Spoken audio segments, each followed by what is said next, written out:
We're about to break down the latest 2023 NFL Draft Big Board from ESPN's Todd McShay. Before we do that, if you want even more NFL Draft videos on prospects, targets, mock drafts, you name it, we've got you guys covered. Draft season never actually ends for at least me here at Chat Sports because I am very much a nerd, and we'll have you guys covered. Hit that subscribe button for free right now for tons of NFL Draft coverage throughout the season and, of course, into the offseason.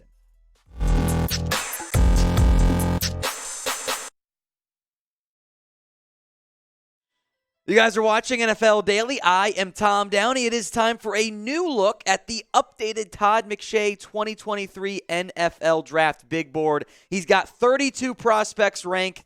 We'll go from 1 to 32 and give some analysis on the guys on here. Number 1, and I'll make note we'll use the positions used by McShay, outside linebacker Will Anderson. He's an edge rusher. I would like to get that going on national scales, but I digress. He's number 1, no surprise there. Number 2, Bryce Anderson. Now, this is a change for McShay. He had him behind C.J. Stroud.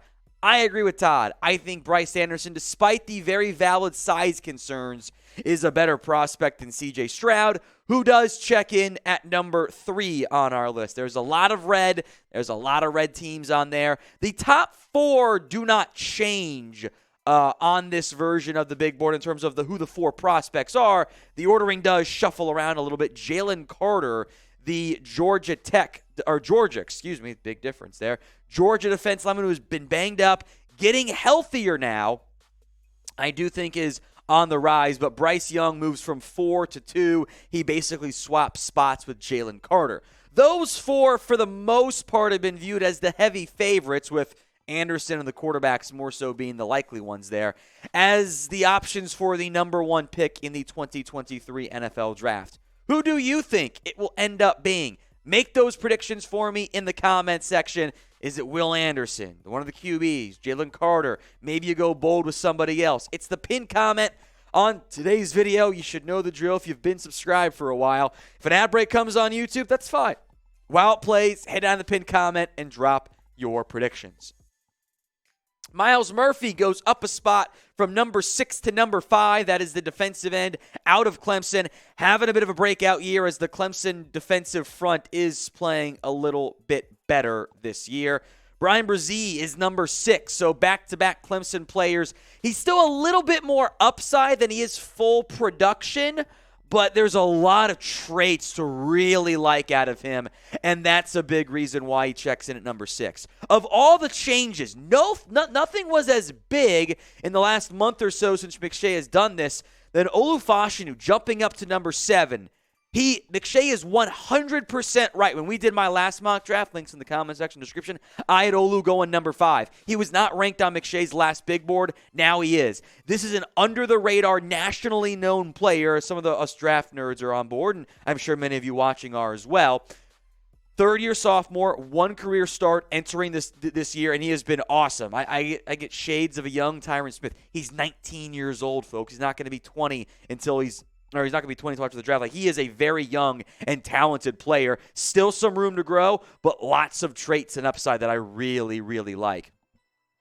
Bijan Robinson slides down to number 8. Probably less to do with anything about him and more of Fashanu and some of those Clemson players getting some hype from McShay. Talented player, it's just how early do you want to draft a running back?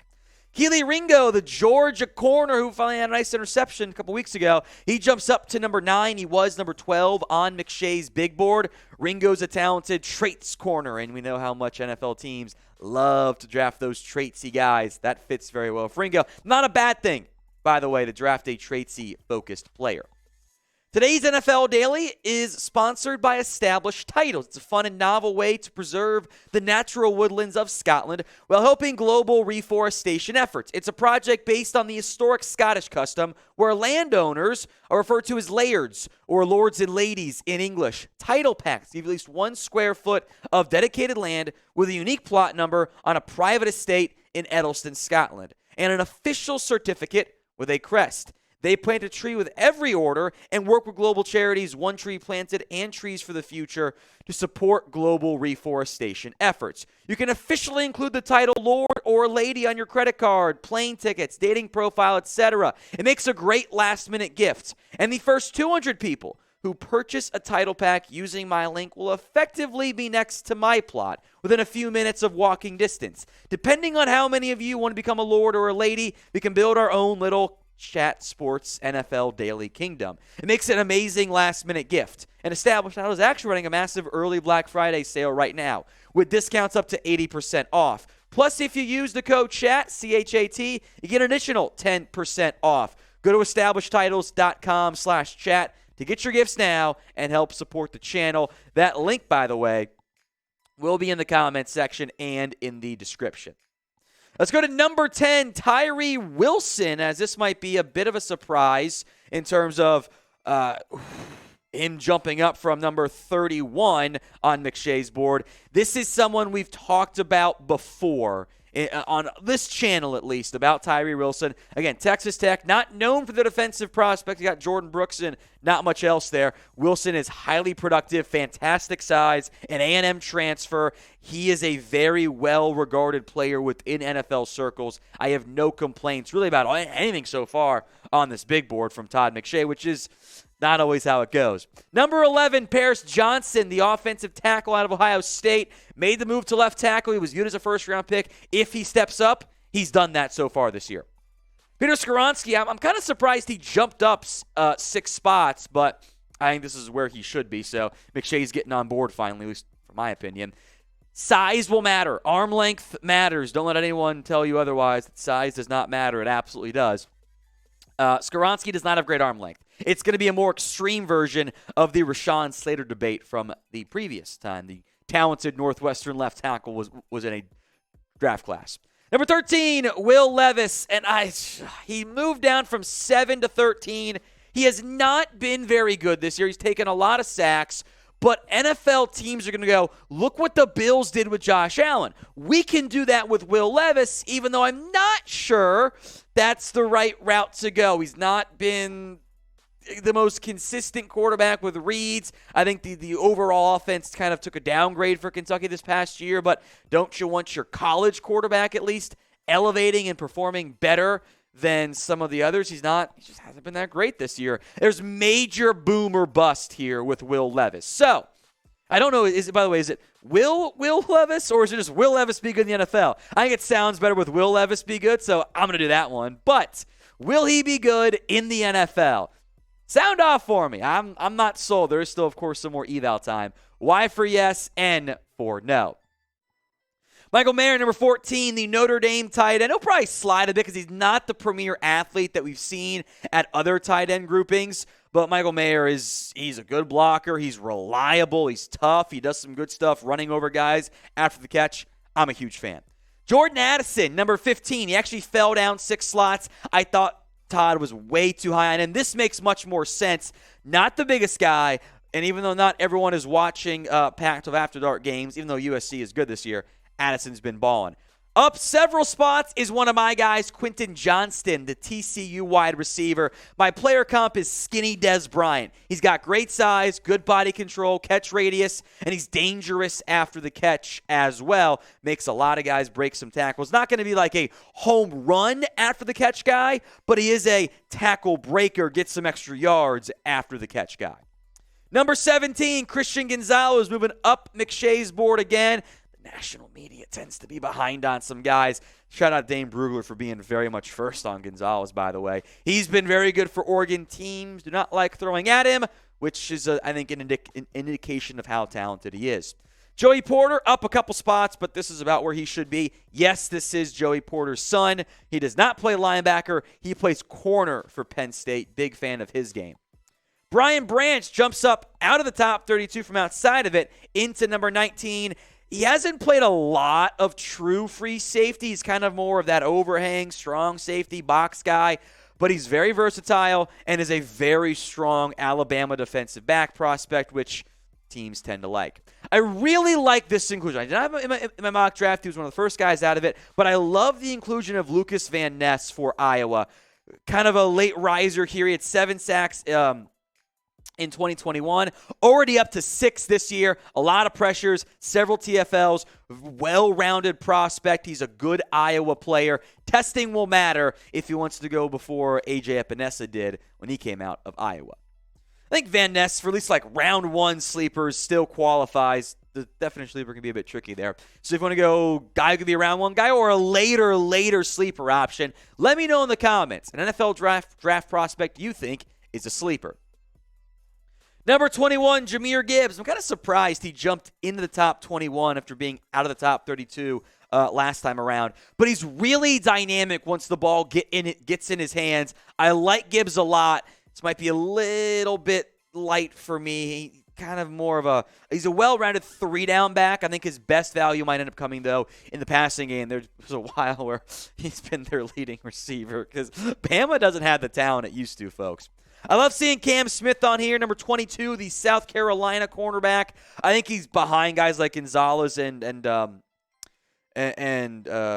Porter Jr., etc. So I think that's a good spot for him.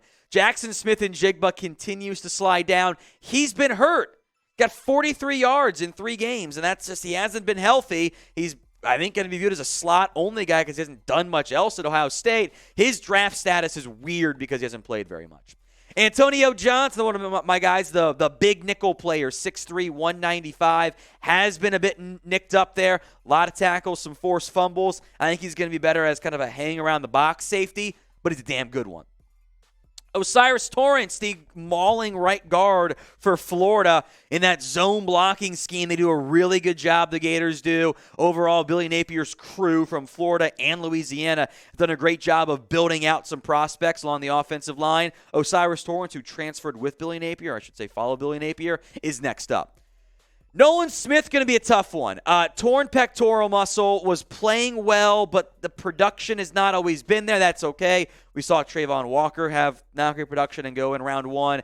Athletic player, a bit light, a bit undersized. He's listed at 235. He drops 11 spots because of the injury. Someone late round 1, though, might get a steal.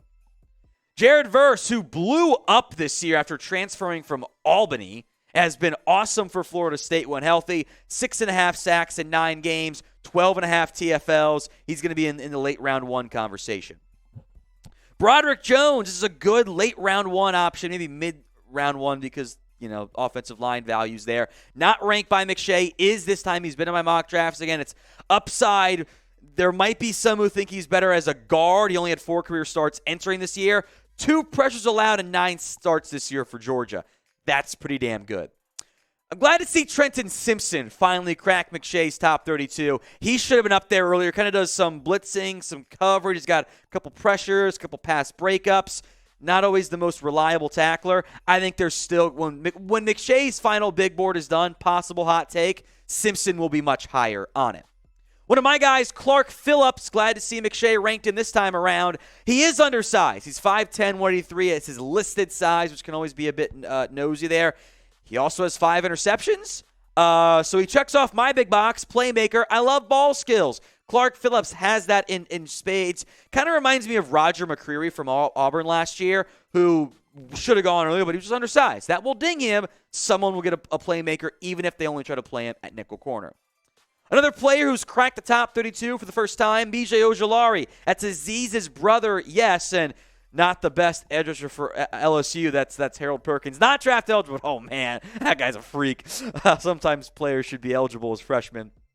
I don't know if Ojulari goes round 1, but there's a lot of these, 25 to 55 edges. Just take the one at 45 and get the value, I guess. Andre Carter moves down a lot from 14 to 32. The reason why, he's had a lot more focus on him, and he hasn't been able to beat double teams for Army this year. That dings him, understandably so, in McShay's eyes.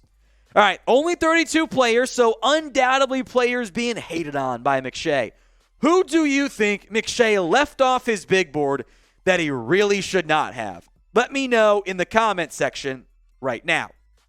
And before we go, by the way, some players who McShay mentioned as guys he left off his list. Isaiah Foskey, who I like out of Notre Dame, the edge rusher. Josh Downs, undersized. He'd be a great fit in Green Bay as their new slot. I would love it. Siga, the Baylor defense tackle, big run-stopping nose guard, offers you a little bit of pass rush boost. Kayshon Boutte has been kind of booty this year, which is an issue, but he's slid down. Cedric Tillman, you could also mention Jalen Hyatt, the dynamic duo at wide receiver for Tennessee. The receiver depth is not top 15 like it was last year. It's in that late round 1, early round 2 range. Downs, Boutte, and Tillman all counting in that group for Todd.